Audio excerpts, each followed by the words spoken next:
Всем привет! Пришел мне на ремонтик ноутбук HP в довольно таком грустном состоянии, я вам так хочу сказать. Я вот сейчас просто вам покажу вообще какой он. Это, конечно, ну, скажем так, мягко говоря, жизнь его так хорошо потрепала, потому что тут и царапины, и он там почевганный. Но то такое. Главная его проблема заключается в том, что у него с корнем прям было вырвано крепление на крышке матрицы. И надо будет на этой чудо-технике поменять крышку матрицы ноутбука. Перед тем, как я буду сейчас потрошить данный ноутбук, давайте сначала хотя бы ознакомимся с его характеристиками. Значит, модель ноутбука вот. Спускаемся чуть-чуть вниз. Диагональ экрана 15,6, 60 герцовый экран, Full HD матрица с матовым покрытием.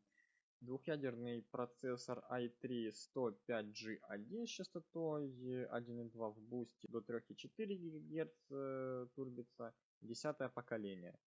Дальше оперативная память 8 гигабайт, DDR4. Для, я так понимаю, апгрейда можно задействовать еще один слот.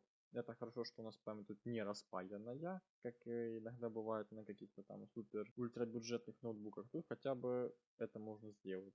Ставить физически оперативную память в другой слот. Частота 2,666. Довольно неплохо. Дальше SSD 128 гигабайт. Ну, конечно, можно расширить, почему бы нет. Видеокарты у нас тут, к сожалению, нету. То есть у нас идет она не дискретная, а интегрированная. То есть от самого процессора. Ну, там цвет, потом порты ввода-вывода. То есть тут как бы все написано. Значит, исходя из виденного, можно сказать следующее, то что это такой простенький, среднебюджетный, обычный ноутбук, который сейчас будет у меня сепарироваться на столе.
Нажимаем на кнопочку питания и давайте же лицезреть картинку.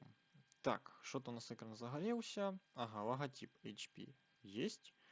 Значит, сейчас погрузимся, я не знаю, на рабочий стол или же, ну, если тут есть пароль, просто на заставку. Да, тут, скорее всего, есть пароль. Ну, если так посмотреть, то вроде бы смотрится окей все, не ушатано, то есть никаких-то засветов, пересветов я не вижу, именно чтобы по краям были. Так что, походу, ну, матрицу нормально поставил, не ушатал. А на этом у меня все. Всем спасибо за внимание. До следующего видеоролика. Всем пока.